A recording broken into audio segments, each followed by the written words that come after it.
Hi friends, it's me Priya Hari Prasad once again. Welcome back. Welcome to the world of economics. Hope that you all are fine, safe and happy. ഇന്ന് ഞാനിവിടെ explain ചെയ്യാൻ പോകുന്നത് ISLM model. ISLM model. അപ്പോൾ degree PG level സ്റ്റുഡൻസിന് വളരെ useful ആയിട്ടുള്ള ഒരു video തന്നെയായിരിക്കും. ഇതും ഒരു റിക്വസ്റ്റഡ് വീഡിയോ തന്നെയാണ്. ഇതേപോലെ നിങ്ങളുടെ റിക്വസ്റ്റഡ് വീഡിയോസ് ഞാൻ ചെയ്യുന്നതായിരിക്കും. എല്ലാവരും wait for that. Okay then come let's learn together. Let's begin the class. Okay then എന്താണ് ISLM മോഡൽ എന്ന് പറയുന്നത്? ഓക്കെ, അപ്പം ഈ ISLM മോഡലിനകത്ത് എക്സ്പ്ലെയിൻ ചെയ്യുന്നത് എന്താന്ന് വെച്ചാൽ equilibrium between money market and goods market. Goods മാർക്കറ്റും മണി മാർക്കറ്റും എങ്ങനെ ഇക്വിലിബ്രിയം അറ്റൈൻ ചെയ്യുന്നു. ഓക്കെ, അതാണ് ഈ ISLM മോഡലിനകത്ത് പറയുന്നത്. ഗുഡ്സ് മാർക്കറ്റും മണി മാർക്കറ്റും. ഈ IS എന്ന് പറയുന്നത് ഇൻവെസ്റ്റ്മെന്റ് സേവിങ്ങും.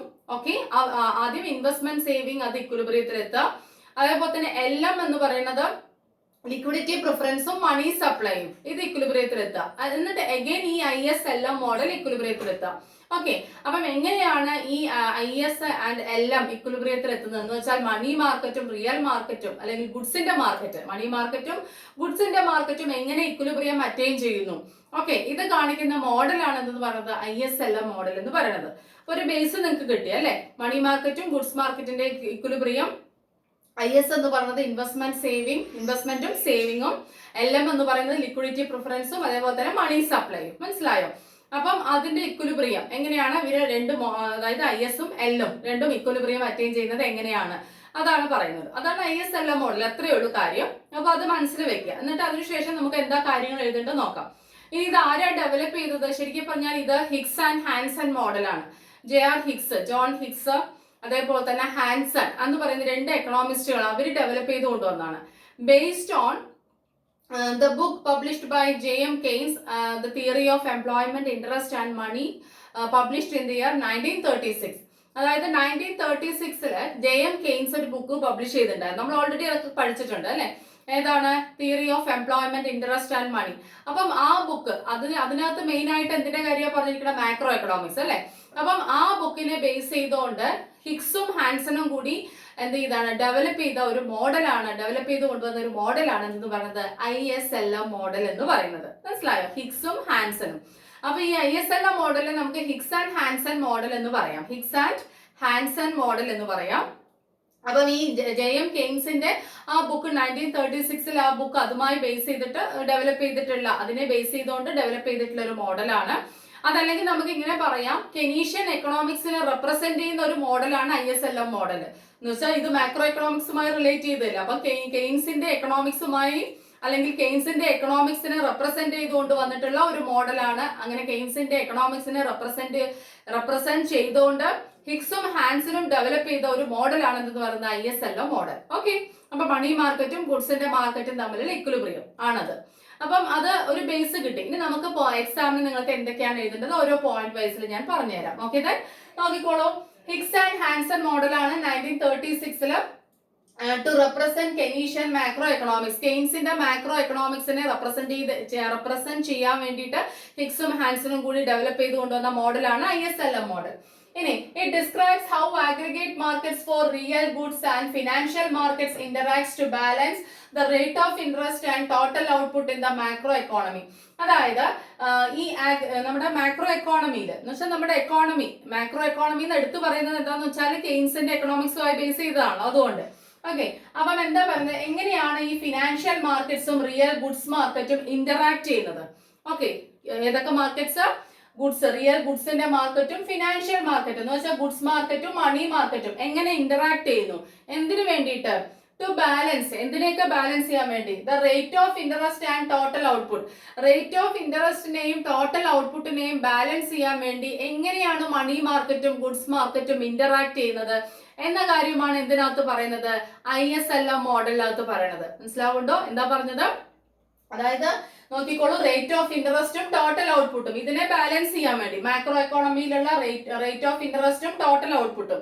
ഓക്കെ, എന്നിട്ട് ഇതിനെ ബാലൻസ് ചെയ്യാൻ വേണ്ടിയിട്ട് എങ്ങനെ ഇന്ററാക്ട് ചെയ്യുന്നു? ആരൊക്കെ? റിയൽ ഗുഡ്സിന്റെ മാർക്കറ്റും മണി മാർക്കറ്റും, അതായത് ഫിനാൻഷ്യൽ മാർക്കറ്റും. മനസ്സിലായോ? അപ്പൊ ഗുഡ്സ് മാർക്കറ്റും മണി മാർക്കറ്റും എങ്ങനെ ഇന്ററാക്ട് ചെയ്യുന്നു? എന്തിനു വേണ്ടിയിട്ട്? എന്തിനെ ബാലൻസ് ചെയ്യാൻ വേണ്ടിയിട്ട്? റേറ്റ് ഓഫ് ഇൻട്രസ്റ്റും അതേപോലെ തന്നെ ടോട്ടൽ ഔട്ട്പുട്ടും. ഈ രണ്ട് വേരിയബിൾസ് ഇതിനെ രണ്ടെണ്ണത്തിനെ ബാലൻസ് ചെയ്യാൻ വേണ്ടിയിട്ട് ഫിനാൻഷ്യൽ മാർക്കറ്റ് അല്ലെങ്കിൽ മണി മാർക്കറ്റും റിയൽ ഗുഡ്സ് മാർക്കറ്റും എങ്ങനെയാണ് ഇന്ററാക്ട് ചെയ്യുന്നത് എന്നുള്ള കാര്യം ഡിസ്ക്രൈബ് ചെയ്യുന്ന മോഡലാണ് ISLM മോഡൽ. മനസ്സിലായല്ലോ? Okay, it represented as a graph in which the IS and LM curves intersect to show the short-run equilibrium between interest rate and total output in an economy.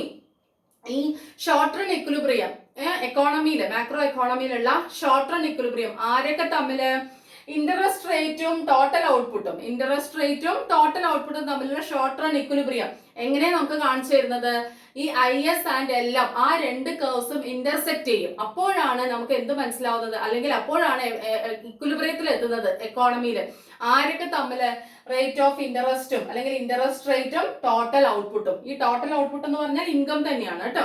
അതിന് total ഔട്ട്പുട്ടിന് നമുക്ക് അറിയാമല്ലോ, എപ്പോഴും നമുക്ക് income ആയിട്ട് consider ചെയ്യാം. Okay, അപ്പൊ നോക്കിക്കോളൂ, it is represented as A graph. അപ്പൊ നമ്മൾ ഇത് ഒരു ഗ്രാഫിലൂടെയാണ് നമ്മൾ പറയുന്നത്. In which the IS and LM curves intersect. IS ഉം LM ഉം ഇന്റർസെക്ട് ചെയ്യുന്നു. എന്നിട്ട് എന്ത് കാണിക്കാൻ വേണ്ടിയിട്ടാണ്? To show the short run equilibrium. Short run equilibrium കാണിക്കാൻ. ആരൊക്കെ തമ്മിലുള്ള ഷോർട്ട് റൺ ഇക്വിലിബ്രിയം ആണ് കാണിക്കുന്നത്? Between interest rate and total output in an economy. എക്കോണമിയിലുള്ള ഇൻട്രസ്റ്റ് റേറ്റും ടോട്ടൽ ഔട്ട്പുട്ടും തമ്മിലുള്ള സന്തുലിതാവസ്ഥ കാണിക്കാനായിട്ട് IS ആൻഡ് LM കർവ്സ് എന്ത് ചെയ്യുന്നു? ഇന്റർസെക്ട് ചെയ്യുന്നു. അതിനെയാണ് നമ്മൾ എന്തെന്ന് പറഞ്ഞത്. അപ്പോൾ IS ഉം LM ഉം ഇന്റർസെക്ട് ചെയ്യുമ്പോഴാണ് എക്കോണമി എവിടെ എത്തുന്നത്? ഇക്വിലിബ്രിയത്തിൽ എത്തുന്നത്. എന്ന് വെച്ചാൽ അപ്പോഴാണ് റേറ്റ് ഓഫ് ഇൻട്രസ്റ്റും ഔട്ട്പുട്ടും ഈക്വൽ ആവുന്നത്. മനസ്സിലാവുണ്ടോ? അവരും ഇന്റർസെക്ട് ചെയ്യുന്നത് അപ്പോഴാണ്. മനസ്സിലായോ? അപ്പൊ അങ്ങനെ economy short run equilibrium attain ചെയ്യുന്നു എന്നാണ് പറയുന്നത്. ഇനി നോക്കിക്കോളൂ, ഈ IS എന്ന് പറയുന്നത് ഇൻവെസ്റ്റ്മെന്റ് ആൻഡ് സേവിംഗ് ആണ്. IS എന്ന് പറയുന്നത് ഇൻവെസ്റ്റ്മെന്റ് സേവിംഗ്. LM എന്ന് പറയുന്നത് liquidity preference and money supply. LM എന്താണ്? Liquidity preference. നമുക്കറിയാലോ, tendency to hold money in its original form. അല്ലെ, ഞാൻ എടുത്തിട്ടുണ്ട് ലിക്വിഡിറ്റി പ്രിഫറൻസ് തിയറി ഒക്കെ പ്ലേലിസ്റ്റിനകത്തുണ്ട്, കാണണം കേട്ടോ. Demand for money, supply of money എല്ലാം എടുത്തിട്ടുണ്ട്. അപ്പം ലിക്വിഡിറ്റി പ്രിഫറൻസ് എന്ന് പറഞ്ഞാൽ എന്താണ്? Tendency to keep money in its original form. അല്ലെ, പണമായിട്ട് തന്നെ സൂക്ഷിക്കാനുള്ള ടെൻഡൻസി അത്. പിന്നെ മണി സപ്ലൈ. അപ്പൊ ഇത് രണ്ടുമാണ് എന്ത്? LM എന്ന് പറയുന്നത് ആണല്ലോ. അപ്പം ഈ IS ഗുഡ്സ് മാർക്കറ്റും LM എന്തും ആയിരിക്കും? മണി മാർക്കറ്റും ആയിരിക്കും. മണി സപ്ലൈയും ലിക്വിഡിറ്റി പ്രിഫറൻസ് ഉള്ളത് എന്താണ്? Money market. ഇൻവെസ്റ്റ്മെന്റും സേവിങ്ങും എവിടെയാണ്? ഗുഡ്സ് മാർക്കറ്റിലല്ലേ വരിക. എത്രത്തോളം സേവിംഗ് ഉണ്ടോ അത്രത്തോളം ഇൻവെസ്റ്റ്മെന്റ് ഉണ്ട്, അത്രത്തോളമാണ് എന്തുണ്ടാവുക? ഔട്ട്പുട്ട് ഉണ്ടാവുക. ശരിയാണല്ലോ. അപ്പം IS എന്ന് പറയുന്നത് ഗുഡ്സ് മാർക്കറ്റ്, LM എന്ന് പറയുന്നത് എന്താണ്? Money market. മനസ്സിലായല്ലോ? Investment saving, liquidity preference and money supply, LM എന്ന് പറയുന്നത്. മനസ്സിലായല്ലോ?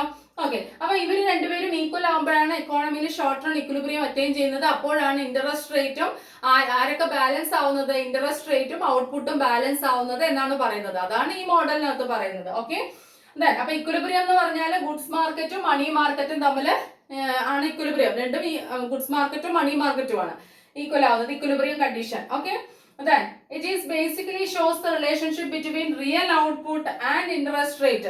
റിയൽ ഔട്ട്പുട്ടും ഇൻട്രസ്റ്റ് റേറ്റും തമ്മിലുള്ള റിലേഷൻഷിപ്പ്, അല്ലെങ്കിൽ അവർ രണ്ടുപേരും എങ്ങനെ ഈക്വൽ ആവുന്നു അതിനെ ബാലൻസ് ചെയ്യാൻ മണി മാർക്കറ്റും അതേപോലെ തന്നെ ഗുഡ്സ് മാർക്കറ്റും എങ്ങനെ ഇക്വിലിബ്രിയം എത്തിക്കാനായിട്ട് ശ്രമിക്കുന്നു. മനസ്സിലായോ?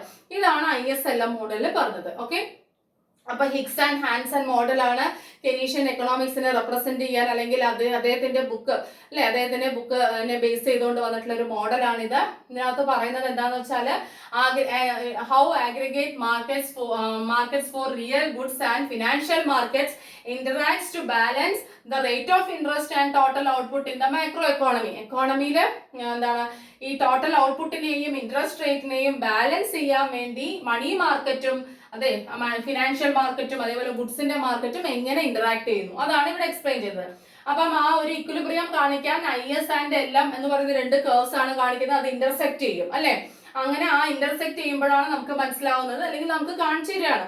എന്താ കാണിച്ചു തരുന്നത്? റേറ്റ് ഓഫ് ഇൻട്രസ്റ്റും ടോട്ടൽ ഔട്ട്പുട്ടും ഇക്വിലിബ്രിയത്തിൽ എത്തുന്ന ഈക്വൽ ആവുന്നത്. മനസ്സിലായോ? IS ആൻഡ് LM കർവ് ഇക്വിലിബ്രിയത്തിൽ എത്തുമ്പോഴാണ് നമുക്ക് അത് മനസ്സിലാവുന്നത്. IS ഇൻവെസ്റ്റ്മെന്റ് സേവിംഗ് ആണ്, LM liquidity preference and money supply ആണ്. ഇക്വിലിബ്രിയം എന്ന് പറയുന്നത് ഗുഡ്സ് മാർക്കറ്റും മണി മാർക്കറ്റും ഇക്വിലിബ്രിയത്തിൽ എത്തും, രണ്ടും ഈക്വൽ ആവുന്നു അല്ലെ. അതേപോലെ തന്നെ it is basically shows the relationship between real output and interest rate. Real ഔട്ട്പുട്ടും ഇൻട്രസ്റ്റ് റേറ്റും തമ്മിലുള്ള റിലേഷൻഷിപ്പ്, അല്ലെങ്കിൽ അവരും ഇക്വിലിബ്രിയത്തിൽ എത്തുന്നത്, ബാലൻസിൽ എത്തുന്നത് നമുക്ക് ഇവിടെ കാണിച്ചു തരുന്നു. മനസ്സിലായല്ലോ? ഇനി നോക്കിക്കോളൂ, നമുക്ക് ഇനി എങ്ങനെയാണ് IS കർവ് എങ്ങനെ ഡിറൈവ് ചെയ്തു വന്നു നോക്കാം. അപ്പൊ ISLM മോഡലിൽ ഇൻവെസ്റ്റ്മെന്റ് സേവിംഗ് കർവ് നമുക്ക് ആദ്യം പഠിക്കണം അല്ലെ. അതൊരു ഡൗൺവേർഡ് സ്ലോപ്പിംഗ് കർവ് ആയിരിക്കും. അപ്പൊ ഡെറിവേഷൻ ഓഫ് IS കർവ് എന്ന് ഹെഡിങ് കൊടുക്കുക. ഇത്രയും കാര്യങ്ങൾ ഇൻട്രൊഡക്ഷൻ ആയിട്ട് എഴുതിയതിനു ശേഷം ഡെറിവേഷൻ ഓഫ് IS കർവ് എന്ന് ഹെഡിങ് കൊടുക്കുക. എന്നിട്ട് അതിനകത്ത് എഴുതണം എന്താണ് IS കർവ് എന്ന് പറഞ്ഞാൽ ഒരു ഡൗൺവേർഡ് സ്ലോപ്പിംഗ് കർവ് ആണ്. ഓക്കെ, അതിന്റെ കാരണം എന്താന്ന് വെച്ചാല് അതായത് റേറ്റ് ഓഫ് ഇൻട്രസ്റ്റും എന്താ പറയുക ഔട്ട്പുട്ടും തമ്മിലുള്ള റിലേഷൻഷിപ്പ് ആണ്. അതായത് റേറ്റ് ഓഫ് ഇൻട്രസ്റ്റ് കൂടുതലാണെങ്കിൽ പ്രൊഡ്യൂസേഴ്സ് വെളിയിൽ നിന്നും പൈസ അധികം കടമെടുക്കില്ല, പലിശ കൂടുതലല്ലേ, അപ്പം അത് പ്രൊഡക്ഷനെ ബാധിക്കും. അങ്ങനെ എന്ത് കുറയും? ഔട്ട്പുട്ട് കുറയും. ഇവിടെ നോക്കിക്കോളൂ, റേറ്റ് ഓഫ് ഇൻട്രസ്റ്റ് ഇത്ര ഉണ്ടെങ്കിൽ ഔട്ട്പുട്ട് നോക്കിക്കോളൂ ഇത്രേ കാണുള്ളൂ. അല്ലെങ്കിൽ റേറ്റ് ഓഫ് ഇൻട്രസ്റ്റ് കുറഞ്ഞു വരികയാണെങ്കിൽ ഔട്ട്പുട്ട് കൂടി വരും. ആ ഒരു ഓപ്പോസിറ്റ് റിലേഷൻഷിപ്പ് ഉണ്ട് ആരൊക്കെ തമ്മിലുള്ള റേറ്റ് ഓഫ് ഇൻട്രസ്റ്റും ഔട്ട്പുട്ടും. അതിന്റെ കാരണം എന്താണ്? This is due to the fact that if the rate of interest is high the producers will not പുറത്തു നിന്നും എന്ത് അക്സെപ്റ്റ് ചെയ്യില്ല, ഇൻവെസ്റ്റ്മെന്റ്സ് സ്വീകരിക്കില്ല അല്ലെ, പലിശ കൂടുതലും കൊടുക്കണ്ടേ. അപ്പൊ ആ ഒരു പ്രശ്നം ഉള്ളത് കൊണ്ട് അപ്പൊ ഇൻവെസ്റ്റ്മെന്റിനെ ബാധിക്കും. റേറ്റ് ഓഫ് ഇൻട്രസ്റ്റ് കൂടിയാൽ ഇൻവെസ്റ്റ്മെന്റ് കുറയും അല്ലേ. അങ്ങനെ ചെയ്യുന്ന സമയത്ത് എന്ന് വെച്ചാൽ പ്രൊഡ്യൂസർ വെളിയിൽ നിന്നും ഇൻവെസ്റ്റ് ചെയ്യാന്ന് പറഞ്ഞാൽ പ്രൊഡ്യൂസർ അത്രയും പലിശ കൊടുക്കണ്ടേ, ആ ഒരു രീതിയിലാണ് ചിന്തിക്കേണ്ടത് കേട്ടോ. ഓക്കെ, അതായത് സേവ് ചെയ്യുന്ന ആൾക്കാര് ഇത് കൊടുക്കുന്ന സമയത്ത് ഇൻവെസ്റ്റ്മെന്റ് ആയിട്ട് പ്രൊഡ്യൂസർക്ക് പൈസ കൊടുക്കുന്ന സമയത്ത് പലിശയില്ലേ. അപ്പൊ ആ പലിശ കൂടുതലാണെങ്കിൽ പ്രൊഡ്യൂസേഴ്സ് കൂടുതൽ മറ്റുള്ളവരുടെ നിന്ന് വാങ്ങിക്കുമോ? അപ്പൊ പ്രൊഡ്യൂസേഴ്സ് കൂടുതൽ ഇൻവെസ്റ്റ് ചെയ്യില്ല. അങ്ങനെ ഇൻവെസ്റ്റ് ചെയ്യാതിരിക്കുമ്പോൾ എന്ത് കുറയും? പ്രൊഡക്ഷനെ ബാധിക്കും. അത് പ്രൊഡക്ഷൻ കുറയാന്ന് വെച്ചാൽ പ്രൊഡക്ഷൻ ഇല്ല എന്ന് പറഞ്ഞാൽ ഔട്ട്പുട്ട് ഇല്ലെന്നല്ലേ അർത്ഥം. അപ്പം റേറ്റ് ഓഫ് ഇൻട്രസ്റ്റ് കൂടിയാൽ ഔട്ട്പുട്ട് ഉണ്ടാവുന്നില്ല, ശരിയല്ല. അപ്പൊ ഒരു ഓപ്പോസിറ്റ് റിലേഷൻഷിപ്പ് ആണ് റേറ്റ് ഓഫ് ഇൻട്രസ്റ്റും ഔട്ട്പുട്ടും തമ്മിലുള്ള. ആ ഒരു കാരണം കൊണ്ടാണ് IS കർവിന് എന്ത് സ്ലോപ്പിംഗ് വന്നത്? ഡൗൺവേർഡ് സ്ലോപ്പിംഗ് വന്നത്. ശരിയാണല്ലോ. ഓക്കെ, നോക്കിക്കോളൂ. If the rate of interest is high the level of output will be low and vice versa. Got it? Okay then. അപ്പൊ നോക്കിക്കോളൂ, ഞാൻ ഇവിടെ വെറുതെ പോയിന്റ് ആയിട്ട് എഴുതിയിട്ടുണ്ട് കേട്ടോ. ഹൈ റേറ്റ് ഓഫ് ഇൻട്രസ്റ്റ് എന്ന് പറഞ്ഞാൽ അപ്പോൾ റിഡക്ഷൻ ഇൻ പ്രൊഡക്ഷൻ എന്ത് ചെയ്യും? കുറയും. അപ്പൊ ഇങ്ങനെ ഒരു പ്രോബ്ലം ഉള്ളതുകൊണ്ട് IS കർവ് എന്താണ്? ഡൗൺവേർഡ് സ്ലോപ്പിംഗ് കർവ് ആണ്. അപ്പൊ IS കർവ് എന്താണ്? ഇൻവെസ്റ്റ്മെന്റ് സേവിംഗ് കർവ് ആണ്. ശരിയാണല്ലോ, ഇൻവെസ്റ്റ്മെന്റ് സേവിംഗ് കർവ് ആണ്. അത് റേറ്റ് ഓഫ് ഇൻട്രസ്റ്റ് അനുസരിച്ചിട്ടായിരിക്കും ഉണ്ടാവുക. എന്ന് വെച്ചാൽ റേറ്റ് ഓഫ് ഇൻട്രസ്റ്റ് ഹൈ ആണെങ്കിൽ ഔട്ട്പുട്ട് കുറവായിരിക്കും. ഈ ഔട്ട്പുട്ടും റേറ്റ് ഓഫ് ഇൻട്രസ്റ്റും തമ്മിലുള്ള റിലേഷൻ അല്ലേ നമ്മൾ ശരിക്കും പറഞ്ഞാൽ പഠിക്കുന്നത് ഇതിനകത്ത്. അപ്പം ആ ഒരു റിലേഷൻ, അപ്പൊ അതിനകത്ത് എന്താണ് ഈ ഓപ്പോസിറ്റ് റിലേഷൻഷിപ്പ് ഉള്ളത് കൊണ്ട് ഡൗൺവേർഡ് സ്ലോപ്പിംഗ് ആണ് ആർക്ക്? IS കർവിന്. മനസ്സിലായല്ലോ. ഇനി നമുക്ക് ഡെറിവേഷൻ ഓഫ് LM കർവ് നോക്കാം അല്ലെ. എന്താ LM എന്ന് പറയുന്നത്? Liquidity preference and money supply അല്ലെ. LM എന്താണ്? ലിക്വിഡിറ്റി പ്രിഫറൻസും മണി സപ്ലൈയും. Okay, make it clear, repeat the video. Okay then. അപ്പൊ നോക്കിക്കോളൂ, അതും ഒരു അപ്വേർഡ് സ്ലോപ്പിംഗ് കർവാണ്. നമുക്ക് സപ്ലൈ കർവ് ഒക്കെ കിട്ടുന്ന മുകളിലോട്ട് പോസിറ്റീവ് ആയിട്ട് സ്ലോപ്പ് ചെയ്യുന്ന ഒരു കർവാണ് എന്തെന്ന് പറയുന്നത്? LM കർവ് എന്ന് പറയുന്നത്. അതിനെന്താ കാരണം എന്ന് വെച്ചാല് ഇപ്പൊ നോക്കിക്കോളൂ, എന്താ സംഭവിക്കുക? ഇപ്പം ഔട്ട്പുട്ട് ഇൻക്രീസ് ചെയ്യുന്നത് the demand for money rises. അതായത് ലോർ ഔട്ട്പുട്ട് എന്ത് ചെയ്യാണ്? കൂടുതലാവും. എന്താന്ന് വെച്ചാല് output increases the demand for money rises. അതായത് ഡിമാൻഡ് ഫോർ മണി, ജനങ്ങള് ഔട്ട്പുട്ട് കൂടുന്തോറും ഡിമാൻഡ് ഫോർ മണി കൂടും. പണത്തിനെ കൈവശം വെക്കാനുള്ള ആഗ്രഹം ജനങ്ങൾക്ക് കൂടും. ഓക്കെ, മനസ്സിലായോ? അപ്പം ഔട്ട്പുട്ട് കൂടുന്തോറും ഈ എന്താണ് ജനങ്ങൾക്ക് ലിക്വിഡിറ്റി പ്രിഫറൻസ് കൈവശം വെക്കാനുള്ള ആ ഒരു ടെൻഡൻസി എന്ത് ചെയ്യുന്നു? കൂടുന്നു. അപ്പം അങ്ങനെ ഒരു റിലേഷൻഷിപ്പ് ഉള്ളതുകൊണ്ട് ലിക്വിഡിറ്റി പ്രിഫറൻസ് കൂടുകയല്ലേ ചെയ്യാം അല്ലെ. ലിക്വിഡിറ്റി പ്രിഫറൻസ് കൂടുന്നു. അപ്പം ഇൻട്രസ്റ്റ് റേറ്റ് എന്താണ്? ഇൻട്രസ്റ്റ് റേറ്റ് ഹൈ ആണെങ്കിലും അപ്പൊ അവിടെ എന്താ സംഭവിക്കുന്നത്? ഔട്ട്പുട്ട് കൂടുന്നുണ്ട്. അങ്ങനെ ഔട്ട്പുട്ട് കൂടുന്ന സമയത്ത് മനസ്സിലാവേണ്ട പറഞ്ഞു, ഔട്ട്പുട്ട് കൂടുന്ന സമയത്ത് ജനങ്ങൾക്ക് എന്താ പറയാ? ഡിമാൻഡ് ഫോർ മണി എന്താ ചെയ്യുക? ഡിമാൻഡ് ഫോർ മണി കൂടും. ലിക്വിഡിറ്റി പ്രിഫറൻസ് കൈവശം പണം വെക്കാനുള്ള ആ ഒരു ടെൻഡൻസി എന്ത് ചെയ്യും? കൂടും. മനസ്സിലായി? ഔട്ട്പുട്ട് കൂടുന്തോറും. അപ്പൊ ആ ഒരു റിലേഷൻഷിപ്പ് കാരണം എന്താണ് സംഭവിക്കുന്നത്? ഈ LM കർവിന് എന്ത് സ്ലോപ്പാണ് വരുന്നത്? പോസിറ്റീവ് ആയിട്ടുള്ള സ്ലോപ്പ് എന്ന് വെച്ചാല് മുകളിലോട്ട് പോകുന്ന സ്ലോപ്പാണ്. ഓക്കെ, ഇവിടെ എന്താ പറയുന്നത്? നമുക്ക് ഇവിടെ LM കർവിന്റെ കാര്യത്തിൽ ഇതാണ് പറയുന്നത്. ഔട്ട്പുട്ട് എന്ത് ചെയ്യുന്നു? ഇൻക്രീസ് ചെയ്യുന്നു. അപ്പൊ ഔട്ട്പുട്ട് ഇൻക്രീസ് ചെയ്യുന്ന സമയത്ത് ജനങ്ങൾക്ക് എന്താണ്? കൈവശം പണം കൂടുതൽ വെക്കാനുള്ള ടെൻഡൻസിയാണ് ഉണ്ടാവുന്നത്. മനസ്സിലായോ? പണം കൈവശം വെക്കാനുള്ള ടെൻഡൻസിയാണ് ഉണ്ടാവുന്നത്. അതായത് ലോ റേറ്റ് ഓഫ് ഇൻട്രസ്റ്റ് ആണെങ്കിൽ ലോ റേറ്റ് ഓഫ് ഇൻട്രസ്റ്റ് ആണ് ശരിക്കും പറഞ്ഞാൽ എന്ത് കൂടുക? ഔട്ട്പുട്ട് കൂടുക. മനസ്സിലായോ? പക്ഷേ ഇവിടെ സംഭവിക്കുന്നത് എന്താന്ന് വെച്ചാല് പ്രൊഡ്യൂസേഴ്സ് ഔട്ട്പുട്ടിന്റെ അളവ് കൂട്ടുകയാണ്. അപ്പൊ ചിലപ്പോ ഗവൺമെന്റ് സ്പെൻഡിങ് കൂടുക, എക്കോണമിയിൽ അങ്ങനെ പല കാര്യങ്ങളും വരുമല്ലോ അല്ലെ. അങ്ങനെയൊക്കെ വരുന്ന സമയത്ത് ഔട്ട്പുട്ട് കൂടും. ആ ഔട്ട്പുട്ട് കൂടുന്ന സമയത്ത് എന്ത് സംഭവിക്കും? ലിക്വിഡിറ്റി പ്രിഫറൻസ് കൂടും. ജനങ്ങൾക്ക് കൈവശം പണം വെക്കാനുള്ള ടെൻഡൻസി കൂടും. ആ ഒരു റിലേഷൻഷിപ്പാണ് ഇതിനകത്ത് പറയുന്നത് കേട്ടോ. അപ്പൊ എന്താണ് എല്ലാം കർവിന് എന്ത് ഷേപ്പാണ് വരുന്നത്? അപ്വേർഡ് സ്ലോപ്പിംഗ് ഷേപ്പാണ് വരുന്നത്. മനസ്സിലായോ? പക്ഷെ ഇവിടെ ഇന്ററസ്റ്റും ഔട്ട്പുട്ടാണ് പറഞ്ഞിരിക്കുന്നത്. അപ്പൊ നിങ്ങൾക്ക് അത് കൺഫ്യൂഷൻ ആവും. ശരിക്കും പറഞ്ഞാൽ ഇവിടെ ഔട്ട്പുട്ട് ഇങ്ങനെ കൂടുന്നു. ഔട്ട്പുട്ട് കൂടുന്ന സമയത്ത് എന്താ കൂടുന്നത്? ജനങ്ങളുടെ കൈവശം വെക്കാനുള്ള പണത്തിന്റെ ടെൻഡൻസി അതേപോലെ കൂടുന്നു എന്നാണ് ഈ എല്ലാം കർവിൽ കാണിക്കുന്നത് കേട്ടോ. മനസ്സിലായോ? ആ ടെൻഡൻസി കൂടുന്തോറും റേറ്റ് ഓഫ് ഇൻട്രസ്റ്റും പതുക്കെ പതുക്കെ എന്ത് ചെയ്യുന്നുണ്ട്? കൂടുന്നുണ്ട്. അതൊരു വേറൊരു വേർഷൻ. മനസ്സിലായോ? അത്രയും ഓർത്ത് വെക്കുക. അപ്പം ഈ ഔട്ട്പുട്ട് കൂടുന്നത് വെച്ചിട്ടാണ് ഇവിടെ നമ്മൾ പറയുന്നത്. ഔട്ട്പുട്ട് ലിക്വിഡിറ്റി പ്രിഫറൻസും ആണ് ഇവിടെ നമ്മൾ പറയുന്നത് കേട്ടോ. ഓക്കെ, അപ്പം അങ്ങനെ ആവുന്നതുകൊണ്ട് എല്ലാം കർവിന് ഒരു പോസിറ്റീവ് സ്ലോപ്പ്. ഓക്കെ, ഇനി എങ്ങനെയാണ് ഇക്വിലിബ്രിയം അറ്റൈൻ ചെയ്യുന്നത് നമുക്ക് നോക്കാം. അത് നമുക്ക് സിമ്പിൾ ആണ് അല്ലെ. ISLM മോഡൽ ഡയഗ്രാം വരയ്ക്കുക. എക്സ് ആക്സിസിൽ ഔട്ട്പുട്ട്, വൈ ആക്സിസിൽ rate of interest. Okay, I എന്ന് പറയുന്നത് ഇക്വിലിബ്രിയം റേറ്റ് ഓഫ് ഇൻട്രസ്റ്റ്. അവിടെ IS-ഉം LM-ഉം ഈക്വൽ ആണ്. വൈ എന്ന് പറയുന്നത് റിയൽ ഔട്ട്പുട്ട് അല്ലെങ്കിൽ ഇൻകം അല്ലെ. വൈ നമുക്ക് ഇൻകം അല്ലെങ്കിൽ റിയൽ ഔട്ട്പുട്ട് എന്ന് പറയാം. അപ്പം ഈ OY എന്ന് പറയുന്ന ഇക്വിലിബ്രിയം ലെവൽ ഓഫ് ഔട്ട്പുട്ടും OI എന്ന് പറയുന്ന ഇക്വിലിബ്രിയം റേറ്റ് ഓഫ് ഇൻട്രസ്റ്റും ഫിക്സ് ചെയ്യുന്നു. ആരെല്ലാം ഈക്വൽ ആവുന്ന സമയത്ത്? IS-ഉം LM-ഉം ഈക്വൽ ആവുന്ന സമയത്ത്. അങ്ങനെ ഈ IS എന്ന് പറയുന്ന ഗുഡ്സ് മാർക്കറ്റും LM എന്ന് പറയുന്ന മണി മാർക്കറ്റും ഇന്ററാക്ട് ചെയ്ത് എന്തിനെ ഇക്വിലിബ്രിയത്തിൽ എത്തിക്കുന്നു? സേവിങ്, അതായത് ഇൻവെസ്റ്റ്മെന്റും റിയൽ ഔട്ട്പുട്ടും. ഇത് റിയൽ ഔട്ട്പുട്ട്, ഇത് ഇൻവെസ്റ്റ്മെന്റ് അല്ലെ. അതായത് റിയൽ ഔട്ട്പുട്ടും ഇൻട്രസ്റ്റ് റേറ്റ്, റിയൽ ഔട്ട്പുട്ടും ഇൻട്രസ്റ്റ് റേറ്റിനെയും എന്ത് ചെയ്യുന്നു? ഇക്വിലിബ്രിയത്തിൽ എത്തിക്കാനായിട്ട് സഹായിക്കുന്നു, ഇന്ററാക്ട് ചെയ്ത്. ഓക്കെ, അതാണ് ഇവിടെ ISLM മോഡലിനകത്ത് പറയുന്നത്. ഓക്കെ, അപ്പൊ IS-ഉം LM-ഉം ഈക്വൽ ആവുന്ന ആ പോയിന്റിൽ വെച്ചിട്ടാണ് ഇത് നമുക്ക് മനസ്സിലാവുന്നത്. ഏതൊക്കെ? Equilibrium between interest rate and total output. Total output OY എന്ന് പറയുന്നതും റേറ്റ് ഓഫ് ഇൻട്രസ്റ്റ് OI എന്ന് പറയുന്നതും അല്ലെ. അപ്പൊ ഇക്വിലിബ്രിയം റേറ്റ് ഓഫ് ഇൻട്രസ്റ്റും ഇക്വിലിബ്രിയം ഔട്ട്പുട്ട്, ടോട്ടൽ ഔട്ട്പുട്ടും നമ്മൾ എന്ത് ചെയ്തു? കണ്ടുപിടിച്ചു അല്ലെ. അപ്പം അതിനിവിടെ ആരാ ഇന്ററാക്ട് ചെയ്തിരിക്കുന്നത്? IS-ഉം LM-ഉം, ഗുഡ്സ് മാർക്കറ്റും മണി മാർക്കറ്റും. അപ്പൊ ഗുഡ്സ് മാർക്കറ്റും മണി മാർക്കറ്റും ഇന്ററാക്ട് ചെയ്ത് ഇന്റർസെക്ട് ചെയ്തിട്ട് എന്താണ്? ആരൊക്കെ ഇക്വിലിബ്രിയത്തിൽ എത്തി? റേറ്റ് ഓഫ് ഇൻട്രസ്റ്റും ഔട്ട്പുട്ടും ഇക്വിലിബ്രിയത്തിൽ എത്തി. മനസ്സിലാവുണ്ടോ? എന്തെങ്കിലും കൺഫ്യൂഷൻ ഉണ്ടെങ്കിൽ റിപ്പീറ്റ് ചെയ്ത് കേൾക്കണം കേട്ടോ.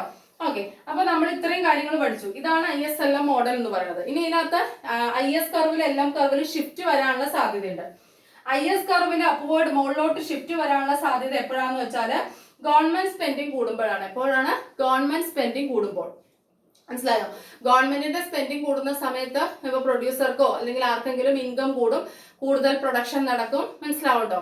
അങ്ങനെ ഔട്ട്പുട്ട് എന്ത് ചെയ്യും? കൂടും. ആ ഒരു സിറ്റുവേഷനിൽ എന്താ സംഭവിക്കുക? IS കർവ് മുകളിലോട്ട് പോകും. ഓക്കെ, അതേപോലെ തന്നെ ഈ LM കർവിനും ഇതേപോലെ റൈറ്റ് വേർഡ് ഷിഫ്റ്റ് വരുന്നത് എങ്ങനെയാന്ന് വെച്ചാല് മണി സപ്ലൈ കൂടുന്തോറും റേറ്റ് ഓഫ് ഇൻട്രസ്റ്റ് എന്ത് ചെയ്യും? കുറയും അല്ലെ. Money supply supply of money കൂടുതൽ ഉണ്ടെങ്കിൽ റേറ്റ് ഓഫ് ഇൻട്രസ്റ്റ് എന്ത് ചെയ്യും? കുറയും. റേറ്റ് ഓഫ് ഇൻട്രസ്റ്റ് കുറഞ്ഞാൽ വീണ്ടും എന്താ ചെയ്യുന്നത്? ഔട്ട്പുട്ട് കൂടുക ചെയ്യുന്നത്. ഔട്ട്പുട്ട് കൂടും. അപ്പൊ എല്ലാം കർവ് റൈറ്റ് ഹാൻഡ് സൈഡിലോട്ട് എന്ത് ചെയ്യും? ഷിഫ്റ്റ് ചെയ്യും. ഓക്കെ, അപ്പം മണി സപ്ലൈ കൂടുമ്പോൾ റേറ്റ് ഓഫ് ഇൻട്രസ്റ്റ് കുറയും. റേറ്റ് ഓഫ് ഇൻട്രസ്റ്റ് കുറയുമ്പോൾ ഔട്ട്പുട്ട് കൂടും. ഔട്ട്പുട്ട് കൂടുന്ന സമയത്ത് എല്ലാം കർവ് റൈറ്റ് ഹാൻഡ് സൈഡിലോട്ട് ഷിഫ്റ്റ് ചെയ്യും. അപ്പൊ ഇങ്ങനെ ഒരു ഷിഫ്റ്റിനും സാധ്യതയുണ്ട് കേട്ടോ. അപ്പൊ ഷിഫ്റ്റ് ഒക്കെ ചോദിക്കുകയാണെങ്കിൽ ചെയ്താൽ മതി.